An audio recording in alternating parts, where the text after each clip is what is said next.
Poor lubrication is the biggest problem bearings face. In fact, over 50% of rolling bearings fail due to improper lubrication. Many people believe bearings should be lubricated on a time-based schedule. However, time-based lubrication alone tends to lead to more bearing failures. Traditional time-based programs call for lubricating all bearings at set intervals with a set amount of lubricant. This overlooks one problem. Not all bearings need lubrication or as much as called for in these procedures. Bearings in need of lubrication will produce increased friction. When you have an increase in friction, this also means an increase in ultrasonic noise. By having a proactive lubrication program, you can extend equipment life by 3 to 8 times compared to having no real program in place. In order to have a successful, proactive lubrication program, you need to move towards condition-based lubrication, which can be achieved by incorporating ultrasound-assisted bearing lubrication.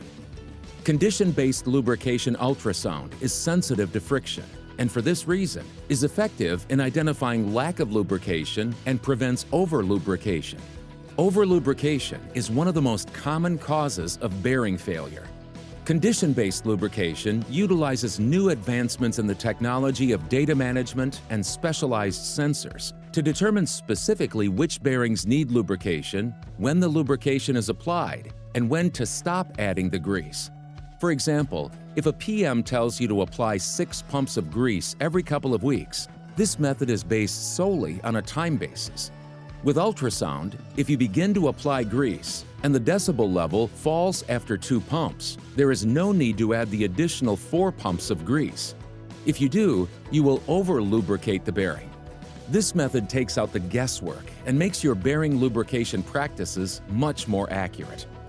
The UltraProbe 401 Digital Grease Caddy Pro is advanced ultrasonic technology specifically designed to extend bearing lifespan, increase plant reliability, and reduce the overall cost of bearing maintenance. The grease caddy will give the decibel level of that bearing, which will indicate whether the bearing needs grease. As grease is added, there will be a gradual decrease in the decibel level. As grease enters the bearing housing, there is less friction, therefore less noise. Once it drops to its baseline dB level, it is not likely to fall anymore, so there is no need to apply more grease after it has fallen. If the bearing doesn't need grease, you will notice a rise in the decibel level as grease is added. When you apply more grease than what is needed, this creates more pressure in the bearing housing, which will produce more friction and therefore more ultrasonic noise in that bearing. If this happens while using the grease caddy, you need to stop applying grease. If there is no change in dB while greasing, then you need to do a follow-up inspection to determine why there was no change. Never exceed the manufacturer's recommendation for amount of lubrication or the calculated amount of lubrication. This next-generation grease caddy offers the following significant technical advancements. Fully adjustable frequency selection. Stores up to 400 different readings per route. Stores both before and after lubrication readings. Stores the amount of strokes used to add grease. Allows the user to take previously recorded baselines on the service route to compare bearing performance and wear. Takes full advantage of collected data by uploading it to the included UltraTrend DMS software for trend analysis, report generation, and predictive diagnostics. To learn details on how to build a service route using the UltraProbe 401 and DMS software, visit the link on your screen. Let's move on to the DMS software and how that integrates with your UltraProbe 401. To upload a route to your grease caddy, follow the following steps. First, insert your SD card into the computer. Choose the route you want to load, right-click it, and select Send Group to Probe. After that finishes, remove the SD card from the computer, insert it into the UltraProbe 401, and power it on. Now you can go into the field, go through your route, and take your readings. To store a reading or record on your grease caddy, you want to go to the function bar using the sensitivity spin and click dial. Once the function bar is blinking, scroll left or right using the sensitivity dial until you see Store Record. Once there and ready to store a reading, press and hold the sensitivity dial until you see Store Record Confirmed on your screen. You have just stored a reading on that point. The grease caddy will automatically advance forward to the next point. When you are done with your route, you will want to download that information back to the DMS software. Take your SD card out and insert it in your computer again. Go back to the route and right-click again, but this time select Retrieve Group from Probe. This will download the data you captured from that route to the DMS software.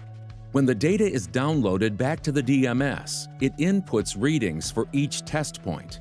You can open up all that data and view it in the DMS. For more in-depth instructions on uploading and downloading data, visit the link on your screen. Let's quickly go over some key features of the DMS software.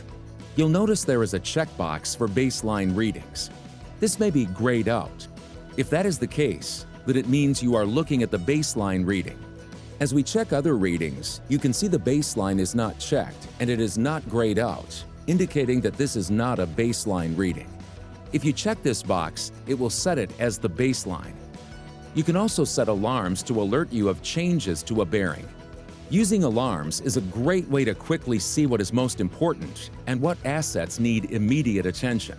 If you go to the Alarms tab and highlight the first reading in the route, you can see what the alarms are and make any changes. Typically, the recommendation is to set the low alarm to 8 over baseline for lubrication and 16 for the high alarm for early warning of failure.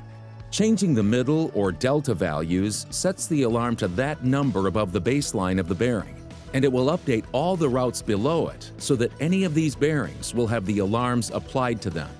Since different bearings will have different baseline readings, this is very helpful. You can use the data gathered in this software to generate reports. Just click on the Reports tab to generate specific reports around your lubrication program. The software will help you track the amount of grease used as well as the cost of that grease, so you know how much money is spent based on how much you are pumping. You can use this to generate a lubrication cost-benefit report. The Chart tab will show the trends of your data. You can see your historical readings and any alarms that were triggered. You can also see things like the planned number of pumps of grease compared to the actual number of pumps. Anything you want to see on this chart can be customized from the History tab. It is typical to see a 30% reduction in the amount of grease used when you switch over to a Ultra Probe 401 grease caddy. Here are a few extra tips. Consider updating your out-of-date PMs and procedures. Do those PMs and procedures still apply from when they were written? Calibrate your grease guns and use a metered grease gun. You need to know how much grease is coming out in a full pump, so write that on the grease gun so you know exactly what is going into the bearing. The metered grease gun attachments are nice because they will let you know the amount of grease that is being applied, so the amount can be more accurate.